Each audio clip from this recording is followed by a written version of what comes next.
Greetings of the day. நான் ஸ்ரீகாந்த். நம்ம இன்னைக்கு இந்த வீடியோவில் சயின்ஸ் ஸ்டூடெண்ட்ஸ் சிஏ எடுக்க முடியுமா, சிஎம்ஏ எடுக்க முடியுமா, சிஎஸ் எடுக்க முடியுமா, இதில் அவங்க ஃபேஸ் பண்ணுற டிஃபிகல்ட்டிஸ்லாம் என்னது அண்ட் அந்த டிஃபிகல்ட்டிஸ்க்கு சொல்யூஷன்ஸ்லாம் என்னது அப்படிங்கிறத இந்த வீடியோ ஃபுல்லாக நம்ம பார்க்க போகிறோம். அண்ட் வீடியோட எண்டில் ஜென்ரலாக சயின்ஸ் ஸ்டூடெண்ட்ஸ்லாம் பண்ணக்கூடிய தப்பு என்ன, சிஏ எடுத்ததுக்கப்புறமா, சிஎம்ஏ எடுத்ததுக்கப்புறமா, சிஎஸ் எடுத்ததுக்கப்புறமா ஜென்ரலாக சயின்ஸ் ஸ்டூடெண்ட்ஸ் பண்ணக்கூடிய தப்பு என்ன அப்படின்னு பார்க்க போகிறோம். வீடியோ நான் ஒரு 10 மினிட்ஸ்க்குள்ள முடிக்க ட்ரை பண்ணுறேன். ஸோ இப்போ நம்ம டப்பு வீடியோ ஆரம்பிச்சிடலாம். ஃபர்ஸ்ட் ஆஃப் ஆல் வந்து சிஏ ஒரு சயின்ஸ் ஸ்டூடெண்ட்ஸ் என்ன டிஃபிகல்ட்டி, முதல் டிஃபிகல்ட்டி என்ன ஃபேஸ் பண்ணுவாங்கன்னா சப்ஜெக்ட்ஸுங்க. நான் வந்து எனக்கு அக்கௌண்ட்ஸ் தெரியாது, எனக்கு எக்கானமிக்ஸ் தெரியாது, நான் எப்படி சர்வே பண்ண முடியும் அப்படின்னு சொல்லிட்டு யோசிப்பாங்க. ஓகேவா? ஸோ உங்களுக்கு அக்கௌண்ட்ஸ் அண்ட் எக்கானமிக்ஸ் தெரியாது நீங்கள் ஃபீல் பண்ணுறீங்களா? உங்களுக்கு ஃபவுண்டேஷன் டெக்ஸ்ட் புக்ஸ்லாம் பார்க்குறப்போ ரொம்ப டிஃபிகல்ட்டாக இருக்கிற மாதிரி நீங்கள் ஃபீல் பண்ணுறீங்களா? இன்ஃபேக்ட் நான் கூட அப்படி தான் ஃபீல் பண்ணேன். நான் காமர்ஸ் ஸ்டூடெண்ட் தான், நான் கூட அப்படி தான் ஃபீல் பண்ணேன். ஆக்சுவலாக நான் அக்கௌண்ட்ஸில் 199 எடுத்தேன் 12th, ஒன்றுத்துக்கும் யூஸ் ஆகலை. அதுக்கப்புறமா வந்து நானும் ஃபவுண்டேஷனில் வந்து இப்படி தான் அக்கௌண்ட்ஸ் படிக்கணும், இப்படி தான் அக்கௌண்ட்ஸ் கற்றுக் கொடுக்கணும் இன்னொருத்தங்களுக்கு அப்படின்னு சொல்லிட்டு நான் ஃபவுண்டேஷனில் கற்றுக்கிட்டேன். ஸோ அதனால் வந்து அக்கௌண்ட்ஸ் படிக்கிறதும் நான் ஃபவுண்டேஷனில் தான், அக்கௌண்ட்ஸை எப்படி படிக்கணும் அண்ட் அக்கௌண்ட்ஸை எப்படி கற்றுக் கொடுக்கணும் இன்னொருத்தருக்கு அப்படிங்கிறத நான் ஃபவுண்டேஷனில் தான் ஃபர்ஸ்ட் ஆஃப் ஆல் நான் கற்றுக்கிட்டேன். ஸோ வந்து நீங்கள் வந்து உங்களுக்கு எனக்கு அக்கௌண்ட்ஸை பற்றி ஒன்றுமே தெரியாது, எனக்கு எக்கானமிக்ஸை பற்றி ஒன்றுமே தெரியாது அப்படின்னு நினச்சிங்கன்னா நீங்கள் ஒரு நல்ல அக்கௌண்ட்ஸ் டீச்சராக பாருங்கள். ஒரு நல்ல அக்கௌண்ட்ஸ் டீச்சர் கிட்ட போயிட்டு 11th and 12th நம்ம ஸ்டேட் போர்டு அக்கௌண்ட்ஸ் புக்கே வந்து கொடுத்துட்டு அதில் தான் பேசிக்ஸ் உங்களுக்கு ஓரளவு நல்லா கொடுத்துருப்பாங்க. அதை நீங்கள் ஆக்சுவலாக வந்து உங்கள் அக்கௌண்ட்ஸ் டீச்சர் கிட்ட கொடுத்துட்டு அவங்க வந்து கொஞ்சம் கிளாஸ் எடுக்க சொல்லுங்கள். அண்ட் அந்த கிளாஸை அவங்க ஸ்கூலில் எடுக்கிற மாதிரி மார்க்ஸ் ஓரியன்டாக எடுக்காமல் உங்கள் பிரெயினை வளர்க்குற மாதிரி எடுக்க சொல்லுங்கள். ஆக்சுவலாக மார்க்ஸ் ஓரியன்டாக நிறைய டீச்சர்ஸ் ஜென்ரலாக அப்படி தான் எடுப்பாங்க, ஸ்கூல்ஸும் சரி காலேஜஸ்லேயும் சரி. மார்க்ஸ் தான் அவங்களுக்கு முக்கியம். ஸோ அவங்க மார்க்ஸ் ஓரியன்டாக தான் எடுப்பாங்க. பட் ஆனால் வந்து மார்க்ஸ் நம்மளுக்கு தேவையில்லை, நம்மளுக்கு தேவை நாலேஜ் தான். ஏன்னா நம்ம எக்ஸாம்ஸ் கிராக் பண்ணுறதுக்கு நீங்கள் இப்போ நீங்கள் 11th 12th நீங்கள் மக்கப் படிச்சிங்கன்னா போதும், நீங்கள் வந்து எக்ஸாம் கிளியர் பண்ணிடலாம். உங்களுக்கு கான்செப்ட் வேணும் அப்படிங்கிற அவசியமே கிடையாது. ஸோ அதனால் வந்து என்னுடைய கருத்து வந்து கான்செப்ட் ஓரியன்டாக சொல்லித்தரணும், நாலேஜ் ஓரியன்டாக சொல்லித்தரணும் அப்படிங்கிற டீச்சராக பாருங்கள் அப்படிங்கிறத நான் சொல்லுவேன் அக்கௌண்ட்ஸ் எடுக்கிறதுக்கு. எக்கானமிக்ஸ் நீங்களே படிச்சுக்கலாங்க. எக்கானமிக்ஸ் வந்து பார்த்தீங்கன்னா ஒரு தியரட்டிக்கல் சப்ஜெக்ட் தான். உங்களுக்கு இங்கிலீஷ் தெரிஞ்சால் போதும், நீங்களே வந்து எக்கானமிக்ஸ் ஆக்சுவலாக கற்றுக்கலாம் அப்படிங்கிறது என்னுடைய பெர்ஸ்பெக்டிவாக இருக்குது. இங்கிலீஷ் மறக்காமல் கொஞ்சம் கற்றுக்கோங்கன்னா எனக்கும் இங்கிலீஷ் தெரியாதுங்க, எனக்கும் வந்து பெரிய லெவலில் இங்கிலீஷ் தான் தெரியாது. நான் வந்து இங்கிலீஷ் பாட்டு பாடி WWE ரெஸ்லிங்லாம் பார்த்தா நானே இங்கிலீஷ் கற்றுக்கிட்டேன். உங்களுக்கு சிரிப்பு கூட வரலாம், என்னடா இவன் இப்படி இங்கிலீஷ் கற்றுட்டுருக்கான் அப்படின்னு சொல்லிட்டு. நிறைய பேர் நான் பார்த்துருக்கேன், எனக்கு இங்கிலீஷ் ஒழுங்காக தெரியாது அப்படின்னு சொல்லுவாங்க. நிறைய பேர் இன்ஸ்டாகிராமில் எனக்கு டைப் பண்ணுறப்போ எனக்கு இங்கிலீஷே ஒழுங்காக வராது ப்ரோ, நான் தமிழில் டைப் பண்ணுறேன் அப்படின்னு சொல்லுவாங்க. ஸோ அதனால் இங்கிலீஷ் மறக்காமல் நீங்கள் கொஞ்சம் கற்றுக்கோங்க. இங்கிலீஷ் வந்து நான் 10th படிக்கிற வரைக்கும் நான் இங்கிலீஷில் எனக்கு பேசவே வராது, இங்கிலீஷ் பேச ரொம்ப பயந்தேன். பட் 11th நான் நிறைய இங்கிலீஷ் பாட்டு பாடுவேன். அண்ட் நான் வந்து WWE நிறைய பார்ப்பேன், ரெஸ்லிங் நிறைய நான் பார்ப்பேன், இங்கிலீஷ் மூவிஸ் நான் நிறைய பார்த்துருக்கேன், இங்கிலீஷ் வெப் சீரிஸ் நான் ஒரு சிலர் பார்த்துருக்கேன், ரொம்பலாம் பார்த்தது கிடையாது. மெயினாக பாட்டுலேருந்தும் WWE தான் நான் வந்து நிறைய இங்கிலீஷ் கற்றுக்கிட்டேன். ஸோ அந்த மாதிரி நீங்களும் ஏதாவது ஒரு வழி எடுத்து நீங்கள் இங்கிலீஷ் கற்றுக்க ட்ரை பண்ணுங்கள். இங்கிலீஷ் வந்து எப்படி எனக்கு இங்கிலீஷ் தெரியாது அப்படின்னு சொன்னாலும் இங்கிலீஷ் கற்றுக்க ட்ரை பண்ணுங்கள் அப்படின்னு தான் நான் சொன்னேன். ஸோ இங்கிலீஷை பற்றி பேசுறதை விட்டுறலாம். ஸோ இப்போ வந்து பார்த்தீங்கன்னா சயின்ஸ் ஸ்டூடெண்ட்ஸ் வந்து இந்த ஃபேஸ் பண்ணுற முதல் டிஃபிகல்ட்டிஸ் வந்து அக்கௌண்ட்ஸ் அண்ட் எக்கானமிக்ஸ் ஒரு நல்ல டீச்சராக போய் பார்த்து கற்றுக்கோங்க அப்படின்னு நான் சொல்லுவேன். அண்ட் எனக்கு காஸ்டிங் பற்றி தெரியாது, எனக்கு மேனேஜ்மெண்ட் அக்கௌண்டிங் பற்றி தெரியாது, எனக்கு இன்கம் டேக்ஸை பற்றி தெரியாது, எனக்கு இன்டைரக்ட் டேக்ஸ் பற்றி தெரியாது, எனக்கு ஃபினான்ஷியல் இதெல்லாம் சப்ஜெக்ட்ஸ் சிஎம்ஏல இருக்கிற சப்ஜெக்ட்ஸ் இதெல்லாம் ஃபினான்ஷியல் ரிப்போர்ட்டிங்கு அது மாதிரி ஆப்ரேஷனல் ரிசர்ச், ஃபினான்ஷியல் மேனேஜ்மெண்ட் இதெல்லாம் பற்றி எனக்கு அதிகமாக தெரியாது அப்படின்னு சொல்லி நிறைய பேர் ஃபீல் பண்ணலாம். ஆக்சுவலாக பார்த்தீங்கன்னா இதெல்லாம் பற்றி எங்களுக்கும் தெரியாது, எங்களுக்கும் இதெல்லாம் பற்றி ஒன்றுமே தெரியாது. நாங்கள் 12th ரேஷியோ அனாலிசிஸ் அப்படின்னு சொல்லிட்டு ஒன்று படிச்சிருப்போம், அதை நாங்கள் மக்கப் தான் அடித்தோம், யாருமே எங்களுக்கு சொல்லியே கொடுக்கல ஒழுங்காக. ஆனால் இப்போது அதே ரேஷியோ அனாலிசிஸை எங்களுக்கு வந்து லாஜிக்கலாக ஓரளவுக்கு எங்களுக்கு வந்து லாஜிக்கலாக தெரியும். ஏன்னா சிஎம்ஏல வந்தோடனே சிஎம்ஏல வந்து லாஜிக்கலாக கற்றுண்டா மட்டும்தான் சர்வைவ் ஆக முடியும் அப்படின்னு சொல்லி லைட்டாக தெரிஞ்சது எங்களுக்கு. ஸோ அதனால் வந்து நாங்கள் ஓரளவு எங்களால் முடிஞ்சவங்க நாங்கள் கற்றுக்க ட்ரை பண்ணோம். ஸோ அதனால் எங்களுக்கும் வந்து ஒன்றும் பெரிய லெவலில் தெரியாது அப்படிங்கிறது தான் முதல் உண்மையான விஷயமே. அதான் ஆக்சுவலாக காமர்ஸ் ஸ்டூடெண்ட்ஸ் எல்லாமே சயின்ஸ் ஸ்டூடெண்ட்ஸை விட கொஞ்சம் அதிகம், அதாவது சிஎம்ஏ சிஎஸ்சி பொறுத்த வரைக்கும் இதெல்லாம் காமர்ஸ்க்கான கோர்சஸ் தான், காமர்ஸ் ஸ்டூடெண்ட்ஸ் தான் படிக்க முடியும்னு சொல்லி நிறைய பேர் நினச்சிட்டு இருப்பீங்க. உண்மையிலே பார்த்தீங்கன்னா காமர்ஸ் ஸ்டூடெண்ட்ஸுக்கும் அதிகமாக எதுவுமே தெரியாது. என்ன ஒரு விஷயம் அப்படின்னு சொல்லிட்டு பார்த்தீங்கன்னா, எங்களுக்கு எக்கானமிக்ஸ் கொஞ்சம் தெரியும், அக்கௌண்ட்ஸ் கொஞ்சம் தெரியும், அவ்வளோதான்.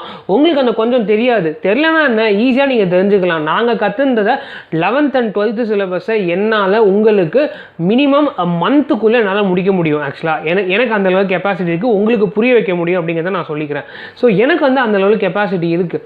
ஸோ அப்போனா வந்து அதுக்கு வந்தது அந்த மாதிரி கெப்பாசிட்டி வந்ததுக்கு காரணம் வந்து இந்த சிஎம்ஏ ஃபவுண்டேஷன், சிஎம்ஏ இன்டரு இதெல்லாம் வந்ததுக்கு காரணம் தான். ஓகே, அந்த 11th and 12th நம்மளுக்கு அவ்வளோ டிஃபிகல்ட்டாக சொல்லி கொடுத்தாங்க, பட்னா அது உண்மையிலே அவ்வளோ டிஃபிகல்ட் கிடையாது, அது ரொம்ப ரொம்ப ஈஸி தான் அப்படிங்கிறத நாங்கள் இங்கே வந்து தான் கற்றுக்கிட்டோம். பிகாஸ் நம்ம ஸ்கூல்ஸ்லேயும் சரி காலேஜஸ்லேயும் சரி மக்கப் தான் அடிக்க கற்றுக் கொடுப்பாங்க, மார்க் தான் எனக்கு கற்றுக் கொடுப்பாங்க, அதை தவிர்த்து வேறு எதுவும் கற்றே கொடுக்க மாட்டாங்க. இது உண்மையான விஷயம்.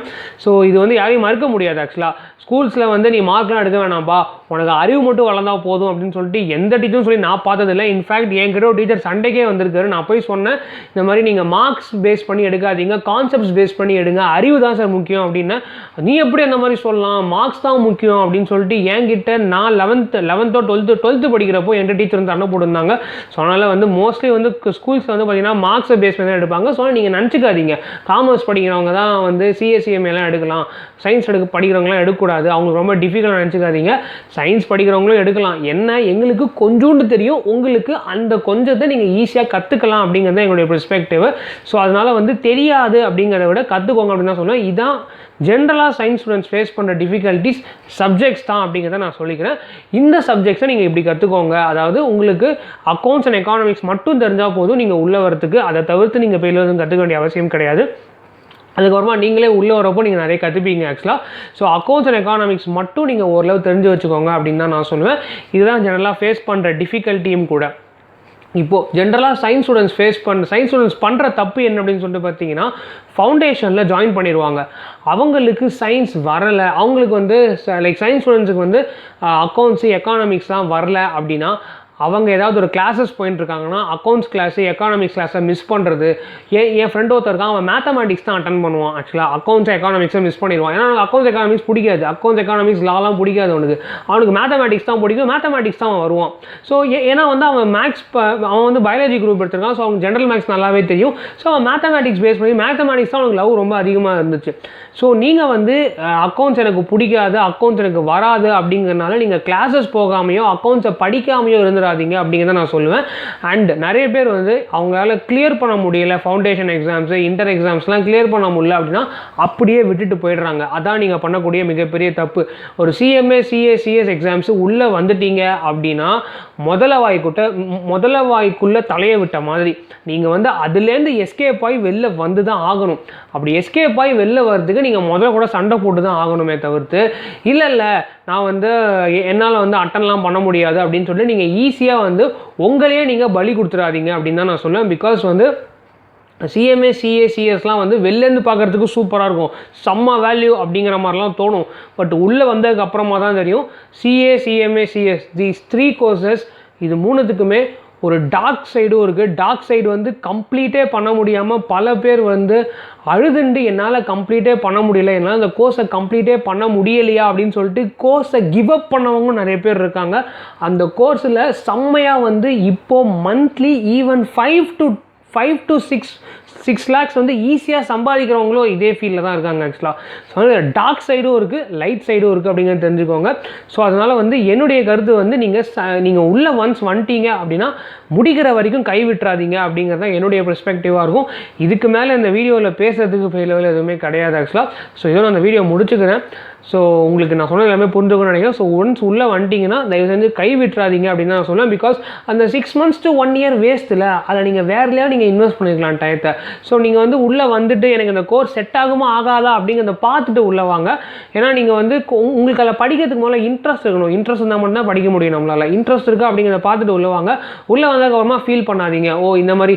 அதுதான் நான் சொல்கிறேன், வெப்சைட்டை போய் பாருங்கள், சிஎம்ஏ வெப்சைட்டில் போய் பாருங்கள், அங்கே என்னென்ன சப்ஜெக்ட்ஸ் எல்லாம் இருக்குதுன்னு பாருங்கள், என்னென்ன சப்ஜெக்ட்ஸ்லாம் எதெல்லாம் பற்றி பேசுறது அப்படிங்கிறத பாருங்கள். மேனேஜ்மெண்ட் அக்கௌண்டிங்னா என்ன, காஸ்ட் அக்கௌண்டிங்னா என்ன, ஃபினான்ஷியல் அக்கௌண்டிங்னா என்ன, ஏன் வந்து சிஎம்ஏக்கு காஸ்ட் அண்ட் மேனேஜ்மெண்ட் அக்கௌண்டிங் அப்படின்னு பேர் வச்சுருக்காங்க, இதோடைய ரோல்ஸ் என்னது, ரெஸ்பான்சிபிலிட்டிஸ் என்னது, என்னென்ன சப்ஜெக்ட்ஸ்லாம் நம்ம அதிகமாக படிப்போம், ஜிஎஸ்டி வந்து எந்த லெவலுக்கு இன்டெப்த்தாக இருக்க போகுது, இது இன்கம் டேக்ஸ் எந்த லெவலுக்கு இன்டெப்த்தாக இருக்க போகுது, இந்த மாதிரி விஷயங்கள்லாம் நீங்கள் ஜஸ்ட்டு பார்த்துக்கோங்க. அதுக்கு சிஎம்ஏ வெப்சைட்டுடைய ஸ்டடி மெட்டீரியல்ஸ் உங்களுக்கு யூஸ்ஃபுல்லாக இருக்கும். எப்படிலாம் சிலபஸ் ஃப்ரேம் பண்ணுறாங்க, என்னென்ன டாபிக்ஸ் எல்லாமே வருது, இது எல்லாமே நீங்கள் கற்றுக்கலாம். ஸோ சிஎம்ஏடைய வெப்சைட் icmai.in அதில் போனீங்கன்னா உங்களுக்கு everything nook and corner from the bottom to the top எல்லாமே கிடைக்கும் உங்களுக்கு. ஸோ நீங்கள் லிட்ரலி அதில் போய் டவுன்லோட் பண்ணிக்கலாம். ஸோ நான் வீடியோ முடிச்சுக்கிறேன். That's it for this video. Have a fantastic day ahead. Stay home, stay safe, and thank you and peace out.